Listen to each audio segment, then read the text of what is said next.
Looking around the puzzle, we obviously have these five sliders up above.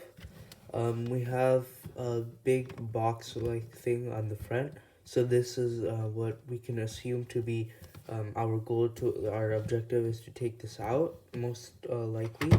So because as you can see, there is sort of a gap between there, and that usually implies that that object can't be moved.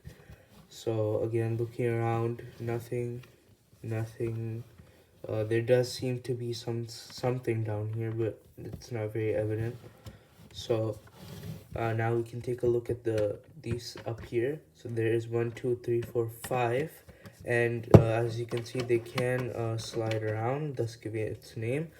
And there are two positions. You can put it down, or you can put it up, right? So this is all the way up where you can see this, and this is all the way down where again same thing on the other side. So there is only one possible combination to open the safe. So as you can see, right now there is no way for me to get it out. So the only way to do this is by either trial and error or knowing the combination. In this case, since I made it, I do know the combination, so now I'm going to go through it. So combination from left to right is down, down, and as you can see, I'm putting them so that this entire area is left open, which means it's fully moved. So down, down, up, down, and then up once more.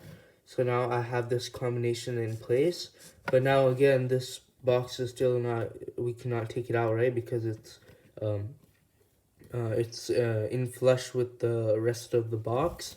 So as I mentioned earlier, there is something back here, so we could try to push that. And now as you can see, it has gone in a little bit, and if we look to the other side, it has come out. So we can keep trying to push. So there we can start to see, and now we can actually just pull out the entire thing, and now we have gotten our safe. So there's a look inside at all those jewels and whatnot. So to understand how the mechanism for this worked, I have created a model of one of these switches. So this switch is just repeated 5 times basically in different orientation. So if we look at just for now, so this is actually one piece. So if we look at the safe that we took out, there is about one. There's if we count the gaps, there is 1, 2, 3, 4, 5, right? So there is one gap for each switch or slider. So here I've given an example of just one switch. So I'll put this in, and now so this is the switch in question, and now so this is the middle position, right? So if I were to move, so if all of these were the same as this was how it will looked at the start. So now if we wanted to move, for example, if we're going to assume that it's facing this way, so if I wanted to move it down, because remember I'm thinking as if it's facing from back to front.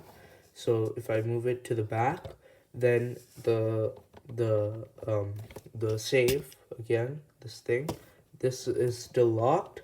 But if I move it up, it allows the path to be free, and now the locking mechanism is um, unlocked, and now this can move freely.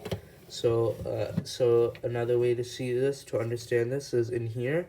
So you can see how when this was in there, it would have been locked in this position, and then now as I move them all to their correct location, so now down, down, up, down, and up. Now I've moved all of those partitions out of the way, and now there's a clear path from the to get this out.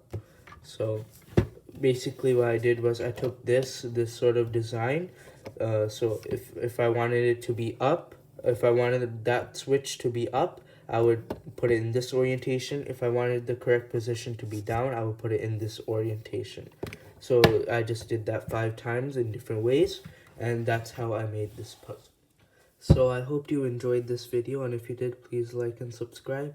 And if you like this particular type of content, for example puzzles or Lego, you can check more of the videos out on my channel.